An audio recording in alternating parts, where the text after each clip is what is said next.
Hi, it's Dr. Noseworthy again. We're back for part 3 of our exercise series. And today we're going to break down the Core4 fitness program into each of its individual elements. But before we do that, of course, we want to do a quick review of our last session in part 2. And so in part 2, we talked about how there's a magic threshold, so to speak, or a critical threshold that you have to reach in terms of exercise intensity if you're going to expect the benefits out of increased growth hormone, controlling insulin, blood sugar, and then triggering the release and production of things like endothelial nitric oxide and brain-derived neurotrophic factor. And those are two very key things for protecting your heart and protecting your brain. And so that 70% threshold is very critical. And so we went through an exercise where we looked at 220 minus your age, which gives you your theoretical maximum heart rate, and then multiplying that by 70% to get the beats per minute for your heart rate, so that no matter whether you're doing a classic cardio type workout, or you're doing a weight training workout, or a combination of that, or you're out playing soccer or basketball or whatever, that your heart rate has to reach that 70% threshold.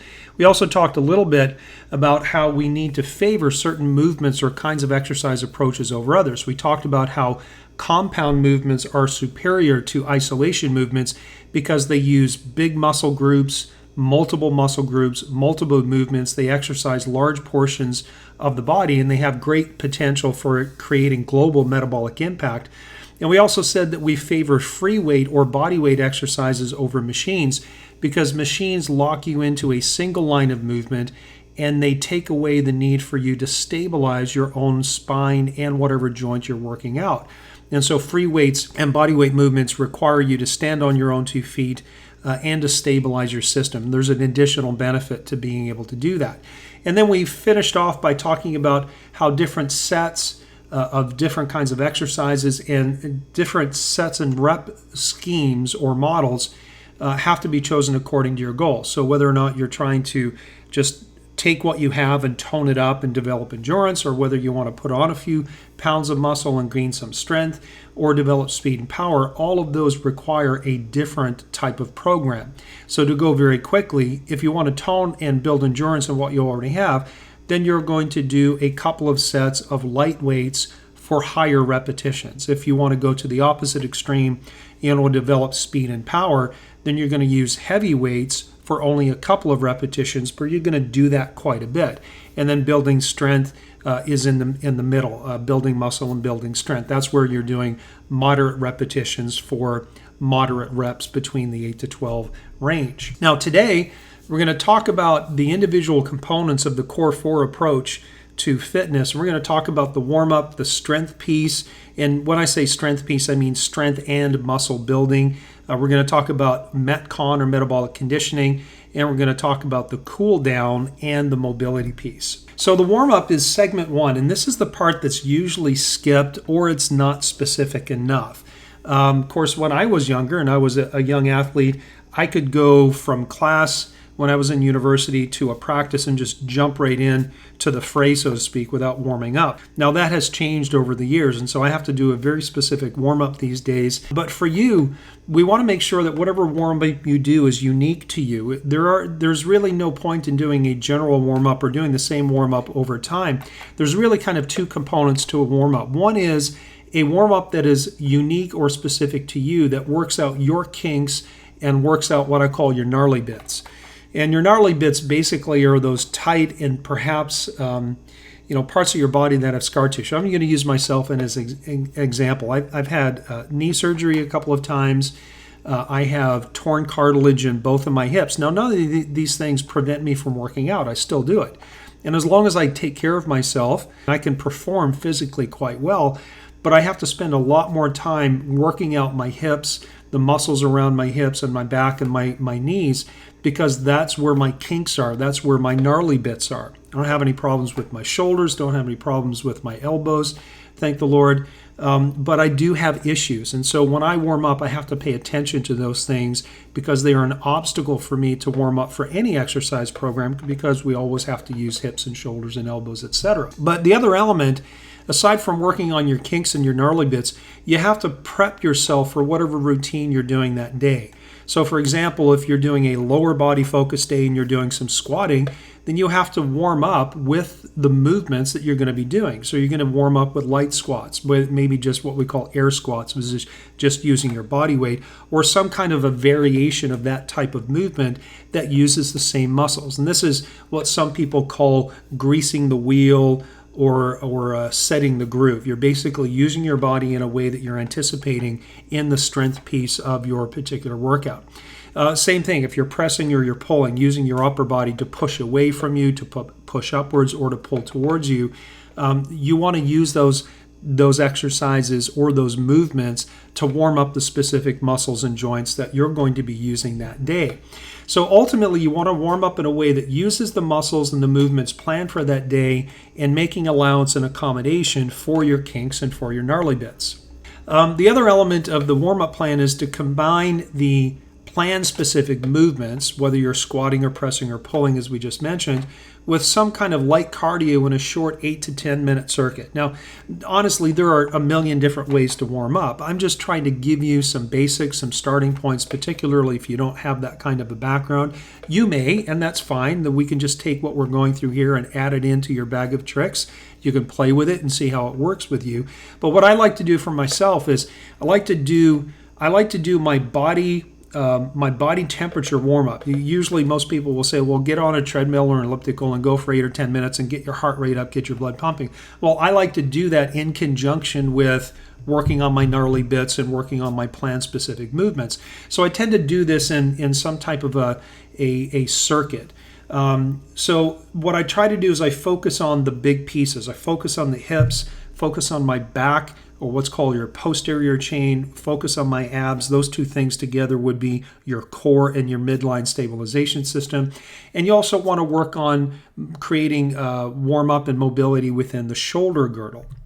Ideally, when you're doing your warm-up, whether you're doing movements by themselves and then some kind of a cardio piece afterwards, or you're doing them together in a short circuit where you're going from one movement to another to a cardio piece, etc., you want to make sure that you're doing full, purposeful movements, because these develop range of motion and flexibility. For example, if I know that I'm going to be squatting, then I'm going to do as deep a squat as I can during my warm-up, using either very light weights or just my body weight, which is what I tend to do. And I'm going to make sure that I'm paying attention and looking for any sticking points. There are some days when my hip, for example, is doing quite well, and I can get into a full squat position without very much trouble at all. There are some days that as I get 3/4 of the way down, I notice some kind of a catch or a resistance. And I might have to play around in my warm-up with trying to work that out before I go into my strength piece where I'm adding weight and increasing the demand on the system. But make sure that you're doing full purposeful movements. You don't want to blow through and breeze through your warm-up without paying attention to what you're doing. And using that full range of motion rather than a half range of motion is going to help maintain flexibility. It's going to protect you from injury and deterioration over time. So please make sure that you have that mindset when you go into the warm-up piece. Now, when we're doing a lower body focus, and we're still talking about the warm-up, again, I'm just trying to give you an example. If we're going to combine plan-specific movements for that day with some kind of a light cardio, you could do it this way. And again, just one example. So with a day that's a lower body focus where I might be doing something like squats or maybe deadlifts, then I might do 3 rounds in 10 minutes. I'll give myself about 10 minutes to do that. And I might do a minute on some kind of a cardio machine. In my home gym, I have a Concept 2 rower. I have a Bowflex, what's called a Pro Max trainer, which is kind of an elliptical combined with a stepper. And I'll use that. I might do jump ropes, but I'll do a minute of some kind of a cardio type activity. And then I'll jump off the machine or put my jump rope down. And I'll do anywhere from 5 to 15 air squats. And that's just doing a squatting movement with no weight in my hands or on my shoulders. And then I'll move immediately into some kind of a plank movement or a sit-up. Now, if you're not familiar with a plank, it's just easy to Google that and you'll come up with all kinds of instructional videos on how to do it. Some of the videos are great, others are not quite so. But I'll do something that focuses on my core. So I'll do something for the front of my core or my abs, and I'll do something for my back, whether it's back extensions or something called good mornings. Now, I'm not going to bother trying to define all of these different names and different types of movements for two reasons. One, we'll be here all day, and number two, these things are readily available. If you just use Google and type in good morning exercise, type in back extension, then you'll get all kinds of examples on how to perform it and how to perform it safely, and that's really the important thing. So again, lower body focus. Give yourself 10 minutes and go through 3 different rounds of doing a minute on the machine and doing a combination of light squatting and working on the core and the midline system. Now, if you have a day where you're doing an upper body focus, you could do it this way. Again, give yourself 10 minutes. Try to work through 3 rounds, and maybe it takes you 12. Maybe you're finished in 8. That's fine. Again, do a minute of some kind of rowing or running or jump rope, some kind of a cardio type activity, and then start using your upper body in a way that you're planning on doing for the workout. So you might do 5 or 10 push-ups, and you can modify that any way that you want. And sometimes in the beginners, or if we're dealing with clients that are a little bit older, we may have them doing a push away. Rather than a push up from the floor, they're actually pushing away from the wall. Or maybe you're pushing on the back of a couch or some kind of a stable piece that's a little forward. Or you may be on the floor and doing a push up from your knees. Or maybe you're strong enough to actually do a full classic push up, which is great. Or you can do a pressing movement. They're using the same muscles. So if I'm pressing away from my body, say from my chest straight out, or if I'm pressing upwards with my shoulders, I'm still using my shoulder girdle and my chest muscles. The emphasis changes based on the direction, but I think you get the idea. And then from working on the pushing movement, then I'll do some kind of a pull movement where I'll sit down on a machine or use a dumbbell or a barbell and I'll pull towards me. That's called a seated row. Or I may have a weight like a bar on top where I'm pulling down towards my head. And these are usually from machines with pulley systems. There's any number of ways to do it. And then on top of that, I'll add in an additional ab or core movement, whether it's sit-ups or planks or something else. And again, all I'm trying to do is give you some food for thought. I'm trying to give you structure rather than dictating specifically, this is what you must do. I just want to give you some examples, but I want to teach you the information so that ultimately at some point you feel comfortable putting together your own programs. Now, there is an infinite number of resources available to you completely free on the internet these days. And there's a lot of really good stuff out there, but of course, just like anything, you have to be a little bit careful what you read or what you listen to, what you buy into. But again, if I teach you the basic principles, you should be able to go to a gym, hire a trainer, buy a video, or get something free on the internet and look at that and go, okay, that makes sense because of what I know, because of these principles that Doc has shared with me.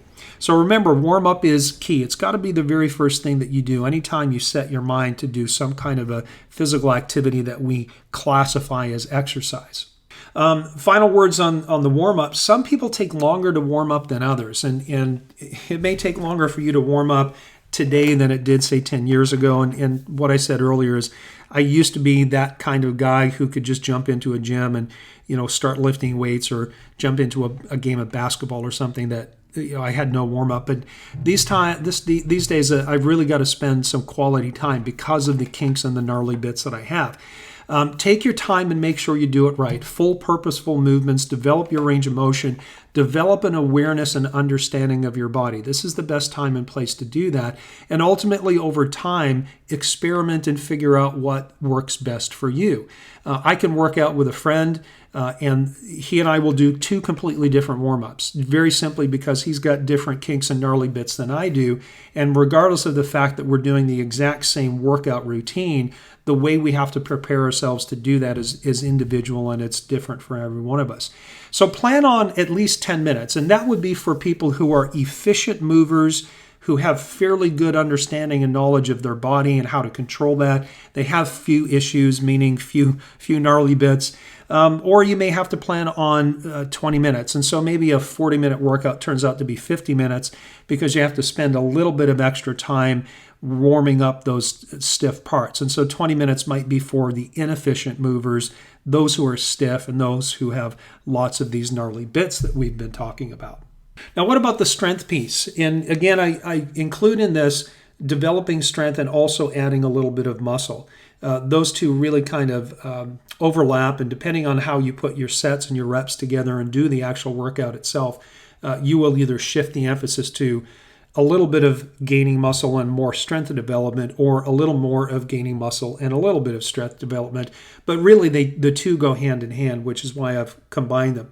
Now, each workout, every time you go to the gym, or if you have like a complex in your apartment area, or maybe you've got stuff at home, each workout or each day that you work out should have a specific focal point for the strength piece. Remember, the warm-up is going to be variable, but it's going to be focused on you, but the strength piece should vary day to day. So for example, every 4 workouts, you might want to think about covering a lower body focus, an upper body focus, and then a day where you do work on midline strength and stability, and then another day where you do a whole body movement. And with whole body movements, you actually hit all 3 of those previous ones. So for example, we'll come to this in a little bit, a whole body movement might be what we call a thruster, which is a squatting movement combined with a pressing movement.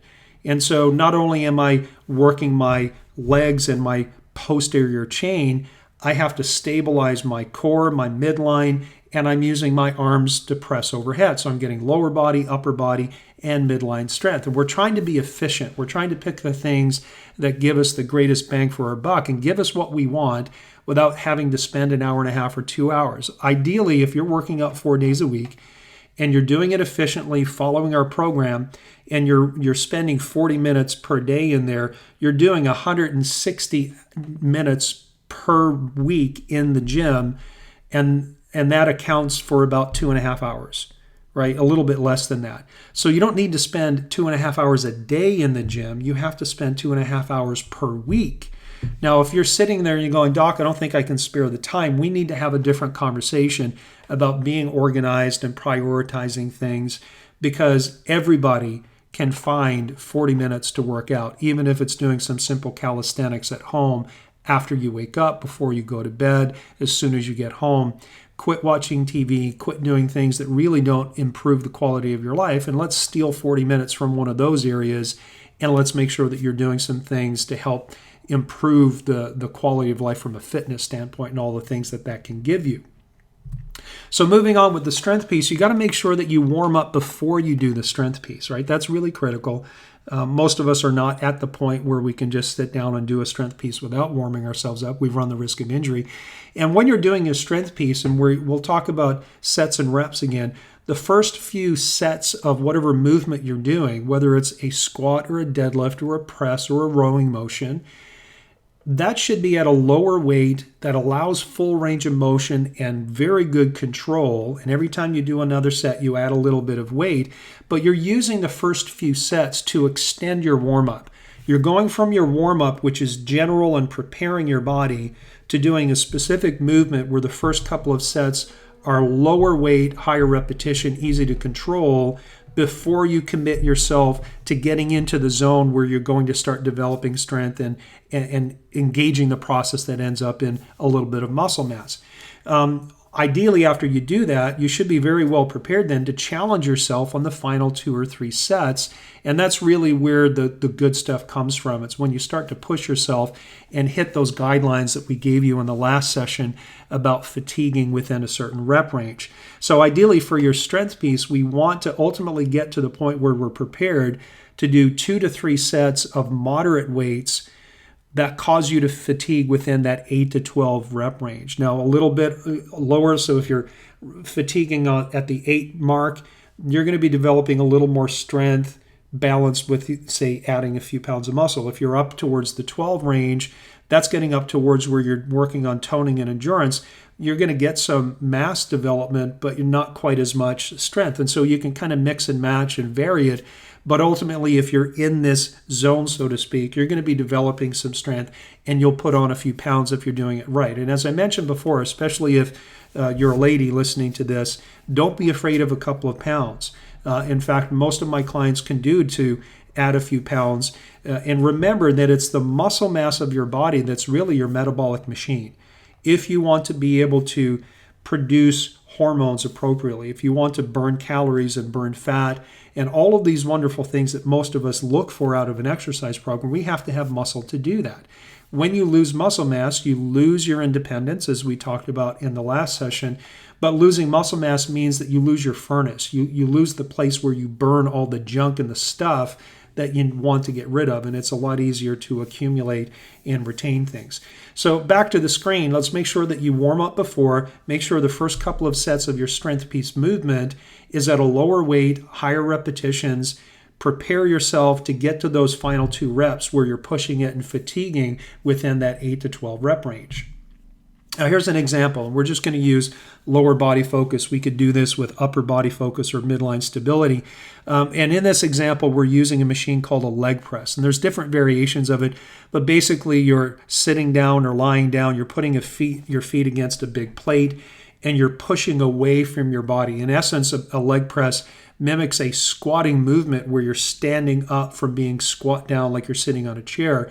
But it's using a machine to do that. Now, I'm using this as an example, not trying to blur the lines between, hey, we don't want to use a lot of machines, we want to do free weights. Leg press tends to be one of those machines that kind of sits in between. There can be a lot of benefit, particularly if you're using it appropriately.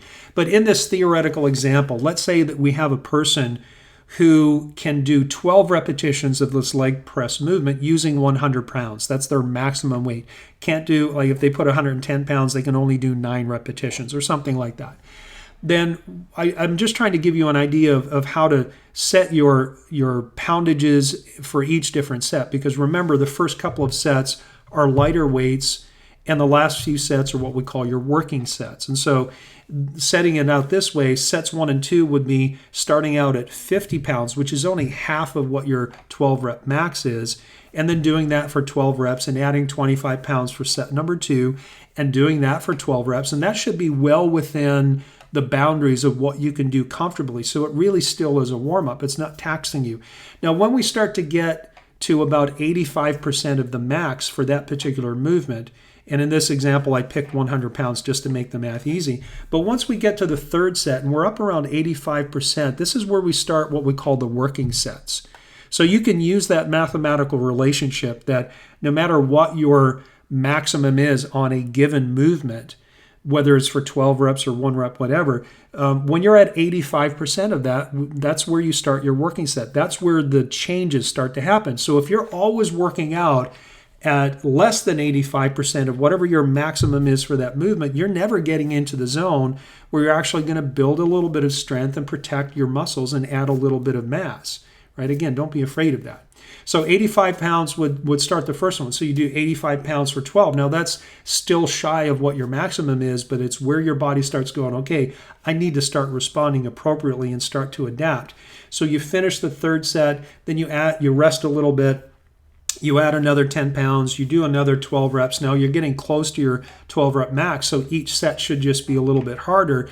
And in an ideal world, the fifth and the final set is going to be at or just above your previous maximum. So if you are getting stronger because you're following the program that as we've outlined and these principles, and you're warming up well and taking care of your body and you're recovering well and all of these different variables, over time you should be able to add just a few pounds. Now you don't want to jump up, say 20 or 30 pounds.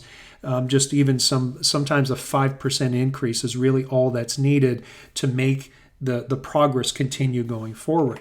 But the big thing I want to point out here is that once you do your warm-up and you get into your strength piece, the first couple of sets are warm-up and then 2 to 3 working sets. And quite honestly, if you're following this the way I want you to, this should take you no longer than, say, 10 to 12 minutes, right? This is not the time to be socializing, to check your Facebook status. You have a job to do, and that's to complete all this activity within about 40 minutes. So stay focused and make sure that you're doing the task at hand. Now, again, strength development, moderate weight for 8 to 12 repetitions. The changes happen in the final sets where you're at or above that 85% of your current max. So you can use that mathematical formula for any movement, upper body, lower body, doesn't really matter. Now, what I have here, and I'm going to make sure that this is available to you in a PDF that you can download, should be attached to the email where the link for this video is. But here are some examples, and I want to draw your attention to the bottom statement where it says some exercises require instruction and practice. Please be sensible. This is just a set of examples, and it's not a prescription. So I want to make sure that you understand I'm not telling you you should do all or any of these. A lot of this depends on what your capacity is, what your flexibility is, what your willingness to do something that might be challenging. And I've put a couple of stars by certain things, like, for example, different kinds of squats, different type of deadlifts, down on the bottom, overhead squats, kettlebell swings, dumbbell clean and press, and burpees. These tend to be more complex movements that might require some instruction for you. Now, you may have to have some instruction on how to do bicep curls. Generally, those are considered safer, so to speak. But I want to make sure that you're not just going out and blindly watching a video and then applying yourself and trying to do it with full force and full intensity. Anytime you do something brand new, make sure you are cautious, make sure you are sensible, make sure you're following good instruction. And if you have any questions about specific things, certainly you can contact us. But this is not a prescription. It's just a list of examples that you can draw from. Now, what I said earlier about Google applies to right here. So maybe you don't know what a dumbbell thruster is. Maybe you don't know what a dumbbell clean and press is. What is a burpee? What's a Superman? What's a Russian twist? Well, go to Google. Google will tell you. All you have to do is put in these names as I've written them here. And again, you'll come up with a plethora of different videos from different personal trainers or athletes that are out there posting these things, and you can get some very good instruction. I will also put a link, I'll probably include it in the PDF article. I'll put a link to a couple of websites that you might want to consider getting some information from. One is called fitnessblender.com. And the folks at Fitness Blender actually do have some free workouts that require very little equipment. All you have to do is go to their website and answer a few questions like, how much time do you want to spend? Do you want to focus on lower body or your core? Do you want to use any equipment like a jump rope or a yoga mat? And you press a button and they will come up with a couple of videos where you can follow along while they're doing it. And these are great options for people who live in apartments. They don't have access to, say, weight training equipment, whether it's machines or dumbbells or barbells or the like. Or you can go full bore and you can go out and you can join a gym. Like, that choice is up to you, and we'll try to help you make that choice in our one-on-one sessions. But at least I want to give you some information and point you in the right direction about where you can get some instruction on how to do it. So I'll make sure that this is printed out for you. So let's move on to the next segment here. Let's talk about metabolic conditioning. Remember, where are we?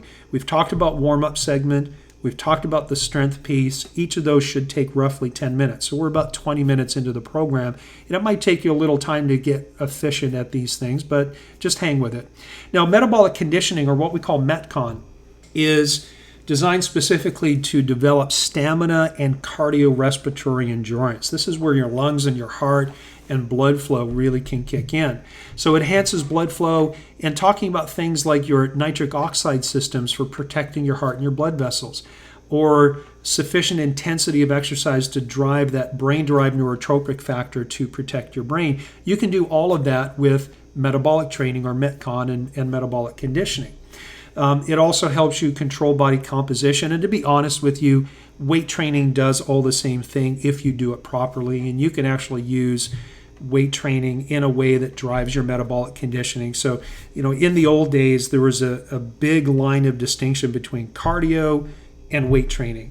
And you did cardio for one thing, you did weight training for something else. But with our current understanding of exercise methodologies, you don't ever have to step on a treadmill or an elliptical to get a good metabolic conditioning workout. All you have to do is Google something like CrossFit or Orange Theory Fitness, and you'll realize that you can get some really good metabolic conditioning without ever being a runner or a swimmer or a bike rider. Not saying that I have a preference one way or another, just trying to give you some things to think about.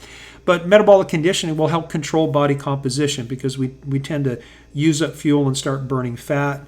If you're combining it with weight training so you can lose some body fat, gain some muscle mass, we talked about that in session number 2. But ultimately, when it comes down to training, specifically with metabolic conditioning, your body will adapt to what you're doing consistently. And so you should never do the same thing the same way all the time.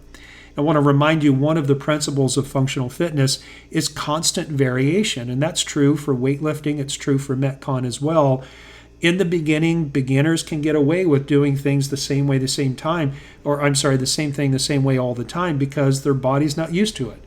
But as your body gets used to exercise, you get diminishing returns and then you stagnate. And so you have to change things. Now, in the elite athletic world, typically athletes don't ever do the same workout twice. Now, for us, for you and I, you can follow the same program for a couple of weeks, but then you're going to have to change something. And if you want to continue to pursue higher levels of fitness, you're going to have to change things on a more frequent or on a more regular basis, which is where having a fitness coach becomes very, very valuable because they can do all the thinking and programming for you. Now, here's a couple of things to think about in terms of dividing metabolic conditioning into different levels based on intensity of your exercise. You remember that from session number 2 where we talked about different intensity training zones like low, moderate, high, etc. So Metcon 1 would be a low intensity, and the term that's been used for years in the fitness industry is LSD. Of course, everyone kind of laughs at that. And LSD just basically stands for long, slow distance. And this would be getting on a treadmill or an elliptical and going at an easy pace for 30 minutes or more. If you can sustain 30 plus minutes and do it easy and have a conversation and read a magazine and watch TV, check your Facebook status, you're doing LSD.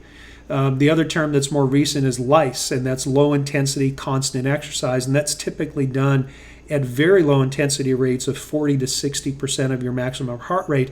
And it will have a little bit of a benefit, but certainly not like you'll see with Metcon 2 and Metcon 3. Now, Metcon 2 also can be called MICE, or moderate intensity constant exercise. Some people refer to it as steady state exercise, but it's continuous exercise at a higher intensity level. Now, depending on what your starting conditioning capacity is, you may not be able to sustain 70 or 75% of your max heart rate for 15 to 20 minutes at a time. You may be able to do it for 5 and then you have to slow down, and that's what we call interval training. But as your conditioning capacity increases, then you can handle these Metcon 2 intensities much more easily. Now, Metcon 3 is your higher intensity. That's where you're starting to get up to 80 to 85% of your maximum heart rate. We call this high intensity interval training, or HIIT, HIIT for short. And if you get out on the internet and you Google this stuff, you'll come up with different words. You'll see burst cycling. You'll see, you just see different names. But basically it all comes down to the same thing, which is you're using an alternating pattern of work and rest intervals. A work interval would be, if you're on a treadmill, for example, going from a light jog to a run, and then you'll pull it back to a light jog again, somewhere where you can rest and recuperate. And by using these alternating intervals of higher intensity work interspersed with active rest, you don't stop completely, then what you can do is you can bump up your production because you're not trying to go high intensity for long periods of time.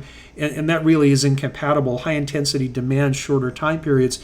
And so there are many different protocols out there where you may, for example, do high intensity work for 20 seconds and then rest for 40.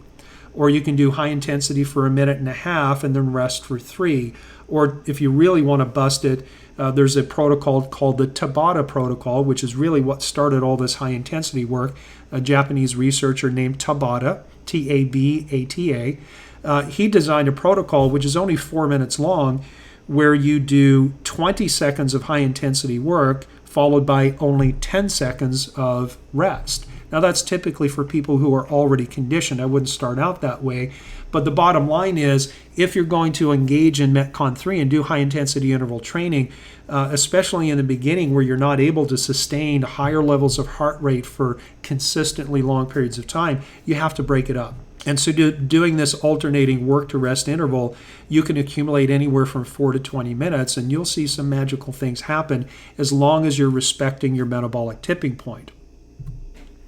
Now, with respect to these different Metcons, you can mix your Metcon levels in a single workout. You can spend 5 or 10 minutes doing some LSD. You can go into Metcon 2 for a while. You can, start for a minute or two at LSD, then spend 5 minutes at Metcon 2 and finish off with 2 or 3 minutes of Metcon 3. It really just depends on what your conditioning level is, what time frame you're trying to finish everything out in, and what your conditioning level is, if I didn't say that already. But even though we tend to downplay things like long, slow distance work, these really low intensities, don't forsake them. They are quite often very good for what we consider to be active rest periods. Now, certainly you're going to burn some calories and all those wonderful things from doing long, slow distance work, whether it's on a bike or a treadmill or elliptical, or going for a brisk walk where your heart rate gets up to the appropriate percentage rates. But a lot of times, especially when your conditioning starts to improve, you can use those on your active rest days. And so you might be on a 1 day on, 1 day off program, but let's say that 1 day off is not really true rest, so to speak, where you're doing nothing. Maybe you get to the point where your rest day is an active rest day and you do go for the brisk walk in the park, or you get on a bike or some other machine and you just pedal easy. Just take it easy and get your blood flowing. This actually is really good for flushing out toxins and getting lymphatic circulation and actually improving recovery, so you can go back on your work day and do more work. Once in a while, you're going to have to learn to really push it. Now, I've got 90 to 95% here, but this is the caveat with this is only when you're ready. Only when you have a sound knowledge and healthy respect for your metabolic tipping point. You know exactly where that is, how much you can do before you exceed it. And again, in the early stages, a little bit of activity might trigger a really high heart rate for you, and that's a conditioning problem. And so more work over time, you'll get that heart rate down just with simple activities. But don't forsake the long, slow distance, and every once in a while, you really have to push it and get your heart rate up for very, very short intervals if you're going to expect the best out of your Metcon type protocols. When you're doing your Metcons, spend most of your time in each of your sessions, in that 70 to 85% range. And the reason should be clear to you by now. 70% is the minimum threshold to trigger these biological responses we're looking for. But as you get fitter, then it takes higher percentages to trigger those same response. And that's why we give you a zone. So better conditioning requires more time at higher intensities or percentages to get the same effect. This is something that we've explained before. Now, here's an example of how to handle your metabolic piece. Let's say that in every 4 sessions, we're talking about not just the piece, but we're talking about building in some variability. Because remember, if this is all new to you, you can do the same thing every time you're in the gym or working out, and you'll still get good benefit probably for a couple of months, but there will be a point where you have to change things up. So one thing that you can do to change things up is that, if you look at every 4 sessions, which for most of us, if we're working out every other day, it's going to take about a week or so. 2 sessions, you focus on what I call the sweet spot. That's that 70 to 85% of your max heart rate. And then 1 session is long and slow. That's your LSD. So you do a 20 to 30 minute session at a lower heart rate. And then 1 session, you spend 12 minutes or so in the sweet spot, and then you do a very short, higher intensity interval. And again, that requires some conditioning and some practice. But your high intensity intervals don't have to be sequential. So for example, you could do 6 minutes in Metcon 2, and then spend a couple of minutes doing high intensity intervals, go back to Metcon 2 for a few minutes, and then go back up to Metcon 3 again. There's an infinite number of ways to put this together, but if you feel comfortable doing the same thing the same way, then that's probably okay for you. I use the term rest mode and burst mode. And when you're doing these high intensity intervals, particularly in the beginning, or if you're fairly conditioned and you're really pushing it, you can use the rest mode, and it can be as long as you need to recover from your burst mode, which would be called your work rest interval. So we have burst mode, that's the higher intensity work. You can have your rest mode, and ideally you want to let your heart rate and your breathing recover before you go after it again. And again, a million different ways to do it. We're just trying to give you a starting point. Now, what about different types of metabolic conditioning modalities? Like, what's better? Is it better to run, row, bike, get on elliptical, or swim? Well, if you have a swimmer, they'll probably say that swimming is superior, running is superior to runners, rowing is superior to rowers, etc. The bottom line is the best exercise is the one you haven't done for a while, or the one that you avoid because you suck at it, or it makes you hurt and you want to get off as soon as you start. And this is just a basic principle that, in the field of athletic training, we call it working on your GOAT. Your GOAT is that thing that you just never want to do. You don't want to do it. And if somebody says, hey, let's go for a 5-mile run, you're like, no, I'll see you next week. That's your GOAT. And you'll probably get more benefit by doing some running than by completely ignoring it. So there is no such thing as which is better. If our goal is not to be a marathoner, it's not to be a biker, it's to be fit in a general sense, we have to do a little bit of everything. So in an ideal world, you'll have some running shoes, you'll have access to a gym where you've got a bike, a rowing machine, elliptical, maybe a pool. Maybe you don't have all of those stuff, any of those things, and you have to be just a little bit creative. That's okay. I'll tell you that Craigslist is a great place to pick up some good quality used equipment. I bought my Concept 2 rower on Craigslist.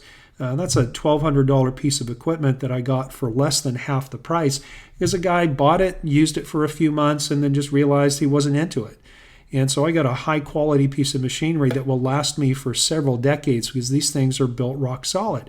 Now, there's any number of bikes out there, so just put a little bit of thought into what you want to invest your time in. But ultimately, at the end of the day, if you find yourself doing things that you're good at, that you enjoy, and you're ignoring other types of metabolic conditioning modalities, you need to start switching over and do the things that you're not good at, do the things that you're avoiding, because that's where your greatest potential for metabolic improvement is going to come from. Not by doing the things you're already good at, by doing the things that you're not. Now, final part, number 4, cool down and mobility. Do not skip this step. Oh my heavens, this is probably the biggest mistake that most people make, is that they maybe rush into the gym, they get all the work done, and then they look at their watch and like, oh man, I got to go to work, I got to get home, someone's waiting for me, I don't want to do it. Please don't do that. When you do a proper cool down and mobility, it's going to promote recovery and longevity. It's going to protect you from injury. When you work out and you just blow off the recovery part, and you end up going to work or going home or on to something else, your body's going to tighten up and stiffen up, and you're going to promote soreness when you don't flush out the toxins. A proper cool down is going to do all of those things for you. What you want to do is you want to spend about 10 minutes focusing on re-stretching your tight and gnarly bits. Remember those things that you warmed up at the beginning because those are your kinks and your gnarly bits? Well, guess what? You probably have to do it a little bit again before you go on to other things. So you focus on re-stretching your tight and gnarly bits. You focus on what you just used during your Metcon and during your strength piece, because that's going to prepare you for recovery and improved performance. There are some useful tools to do this. Just regular stretching is great. And again, any number of stretching videos and instructional pieces out on the internet. I would strongly encourage you to go to a website called mobilitywod.com. I have no affiliation with these guys other than I use their information for my own benefit, and I found them to be tremendous. It's headed up by a doctor of physical therapy named Kelly Starrett, who is over the last couple of years has become kind of the superstar of recovery from exercise and mobility development. But you can go online. You can go to Walmart these days, buy foam rollers. You can go to Sports Authority or Dick's Sporting Goods and buy some lacrosse balls. And these can be used to really literally do self-massage and self-soft tissue release, breaking down scar tissue. And if you know how to use these properly, it can go a long way to extending your I'm going to say athletic life, but remember, we're talking about participating in the sport of life. Maybe you are an athlete and you are in a specific sport. But if you ignore this step, you're going to pay the price for it. It may not be today, but certainly down the road. And proper recovery, proper warm-up, and then proper recovery are going to allow you to do more work and avoid your metabolic tipping point. It's one of the variables that helps us understand and respect where the metabolic tipping point is. So check out mobilitywod.com. And remember, part of knowing what to cool down and how to stretch and all those things is being familiar with those tight and gnarly bits that you will and should discover by doing a proper warm-up and doing these full purposeful movements. Now, in summary, the Core4 program has 4 elements. And remember, I'm not trying to be your trainer and give you a very specific workout with weights and exercises and sets and reps. I'm trying to teach you principles, trying to teach you concepts, and just give you a starting point. The Core4 program and approach has 4 elements. It has that specific warm-up. It has the strength piece to develop, recover, and preserve your healthy muscle mass. It has a metabolic conditioning piece, and they can be combined together. And it has your cool down and your mobility work as well. But how do you apply this if you're a beginner versus someone who's got some experience? Well, let's take a look at this. If you're a beginner and your metabolic tipping point, that's what MTP stands for, if your metabolic tipping point is very low, or you don't know what your metabolic tipping point is, and you have a shaky metabolic foundation, my first concern for you is not so much the content of what you do in a workout, but establishing the habit of working out. So this would apply to someone who is, not really consistent working out, or has never worked out, or used to work out but hasn't for a long time, and the metabolic systems aren't quite ready for a more consistent program. All I want you to do is focus on 20 minutes, 3 days a week, doing some kind of a low intensity activity to establish the habit. Once you get through 3 or 4 weeks of establishing the habit, then we can worry about the content of what you're doing. But let's establish the habit first. So let's say this: I don't care what you do, but 3 days a week, do something for 20 minutes, even if it's just going for a walk, even if it's following a simple video at home. But if you don't know your metabolic tipping point, just be careful and give us some feedback as you go through that. Now, if you're an intermediate, you know and respect your tipping point, your metabolic tipping point. You already have a little bit of a foundation in terms of metabolic control. You may already have a habit of exercise. You need to start targeting that 40 minutes 4 times a week and start following the Core4 approach. The proper warm-up, the strength piece, the metabolic conditioning, and then the proper recovery and cool down. But again, it requires that you know what your metabolic tipping point is. You have some stability. You may or may not have the habit. And if you don't, we are concerned about establishing the habit, but we're also concerned about the content of what you're doing in each of your sessions. And every once in a while, we have people who come in that actually are semi-pro athletes or pro athletes, and they have advanced conditioning, or maybe they've just been working out and they have a lot of experience. In that case, I want you to talk to us. I need to know what you're doing, need to know what your challenges are. It's too hard for me in that circumstance to give you some guidelines, but let's make sure that we talk in our one-on-one sessions. So in our next session, this is going to be our final session in the exercise and lifestyle piece. We're going to talk about how to improve your metabolic tipping point. And a lot of that has to do with pre and post exercise fueling strategies and dealing with the oxidative stress and the free radicals, which really define where your metabolic tipping point is. And we're going to give you a little extra bonus piece here. We're going to talk about using exercise and what we call a brain boosting protocol. Regardless of whether you're working out to tone muscles or add muscle or strength or power, whatever the case may be, we can actually use short bouts of high-intensity interval training with the proper supplementation to really boost brain function. And this is a critical thing for some clients early on in the recovery in our program, but it's also a good idea for you to know just so that you can protect yourself down the road. Maybe you don't have an issue with things like brain fog or focus and concentration today, but wouldn't it be nice to be able to do some things intentionally so that you don't ever have that stuff? That would be the essence of preventive medicine. So thanks again for listening. This is Dr. Ann. That was session number 3. A lot of information again. Make sure you download your PDFs, and we'll talk to you next time in session number 4.